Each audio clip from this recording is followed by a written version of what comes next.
ஒரு ராஜா இருந்தாராம், அவருக்கு ஒரு மந்திரி இருந்தாராம். அப்போ இந்த ராஜா என்ன செய்தாரும், அந்த அவருக்கு விளக்க செலவுக்காரங்கிட்ட நல்ல ஃப்ரெண்டாக இருந்தாராம். அப்போ அது இவனுக்கு பொறாமை, இந்த ராஜாவுக்கு இந்த அந்த மந்திரிக்கு பொறாமையில் இவன் என்ன செய்திருக்கான், இவன் இவ்வளோ பேசாமல் இவனை எப்படியாவது தாக்கணுன்னு இந்த யானையை வெள்ளையாக்கி கொண்டு வர சொல்லு அப்படின்னு ராஜாட்ட சொல்லிட்டான். ராஜாவும் உத்தரவு போட்டுட்டார், யாருக்கிட்ட, இந்த செலவுக்காரங்கிட்ட.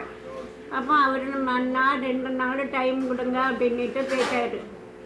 யோசித்தார், என்ன சொன்னேன் அப்படின்ட்டு இங்கே வந்து, ராஜாவே இந்த யானையை நானே துணியில் பானையில் வச்சு அவிச்சு தான் குளத்தில் கொண்டு போய் அடித்து துவைச்சி கொண்டு வந்து உங்களுக்கு செலவு பண்ணி தரேன், அயன் பண்ணி. அப்போ இந்த யானையை நான் பானையில் வச்சு அவிக்கணும்னா எனக்கு அதுக்கு தகுந்த ஒரு பெரிய பானை செய்து நீங்கள் வாங்கி தரணும், அதில் வச்சு நான் இது பண்ணுவேன் அப்படின்னு சொன்னாங்க. அவர் உடனே இந்த மந்திரம் இருக்கானே அவனை போட்டு சொன்னாரான், நீ அது யானை நிற்கும்படியாக பானை செய்து கொடுக்கலன்னா உன் தலையை எடுத்துடுவேன். இவன் பயந்து போய் சரின்னுட்டு இருந்தேன்.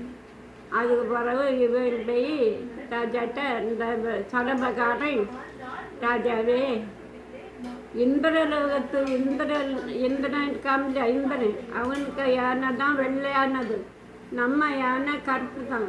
அதனால் நம்ம யானை வெள்ளை ஆகிட்டோன்னா இந்திரனுக்கெல்லாம் நம்ம அடிமை ஆகிடணும். அதனால் யானை இப்படியே நிற்கட்டு ராஜாவே அப்படின்னு சொல்லிட்டான். அவரும் சரின்னு ஒப்புக்கொண்டார். அது இல்லைன்னா அவன் யானையும் பறிச்சுக்கிடுவான், நம்மளையும் அடிமை ஆக்கிடுவான். அது வேண்டாம் ராஜாவே அப்படின்னு சொல்லிட்டான். யார்? செலவக்காரன். அப்பா உயிர் தப்பிச்சுன்னு நினச்சான் மந்திரி. மந்திரி தானே இவ்வளவு கேடும் செய்தது. பார்த்துடாதான் யாருக்கும் எந்த தீங்கும் செய்யக்கூடாது நம்மளால்.